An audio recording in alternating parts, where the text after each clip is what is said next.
Ay adam näme? Dizmeli. Görmedikleri kovsal adam için. Ön görmedikleri kovuyor. Öyle uzunca biten gülün iyisi olmaz iman mı derler? Öyle de vulkan ne oluyor näme? Bitmese beydat olmayar. Kada olana. O da son yağlar deyler. Başka da näme barsan ayt soğan öyle. Adın näme?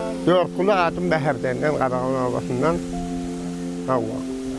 Nem qarqaladı. Mal vakit köp. Bir yurtta battık. Ay bugün milvari qarar. Meydanına da oğul tutumu koyastaydı. Kalkonuna. Nem erhelekinde ne mal vakit köp. Eleymen makkar, eleymen makkar. Hava. Çağlarım okuyup değil ya. Ekinlikine diye. Sahibemin hiç umurum yok.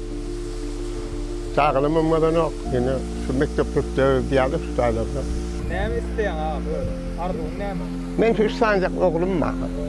Şuna bir iyi şey edebilsem, hiç aman yok dünyada. Kulum melekâ, adam melekâ. Ahı şehir evinde yaşap okulca olsunlar ya. Ne hilisem olanla men kâl meydanına getirmem ne ömrünü. Ama men öyle isimden ne ile değil. Ama yani olar ne ama? Olamam hem meydanına getirmesinler, yağsız akan görsünler, aylansınlar, yurt etsinler biliyor musun? Onun ne işem olanla bereketi bilen olsunlar. Ne bir şey işler. Bana sonra Allah. Ölmükten geçtim. Adam ne kendine, özü tündüleyen eken. Çağası olan son, özünü yapıp çağası tündüleyen eken. Onun ne bir de merhele, ne sadece yaparsa, buna bir iş edebilse.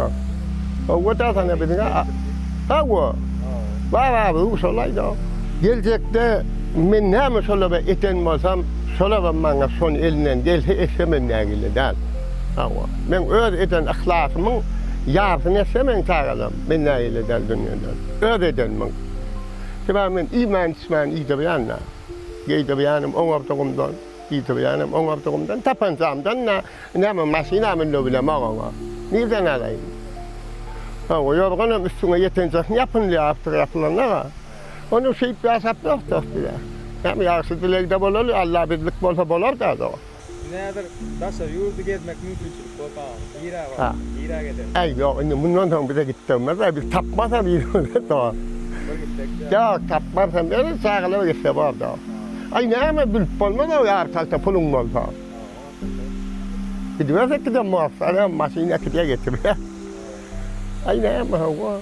Sağlığa geçse bolar da biz şu öğrencimizden taşa gitmez, geri verirler, böyle yaşıyor. Ben ipesli yaşadım.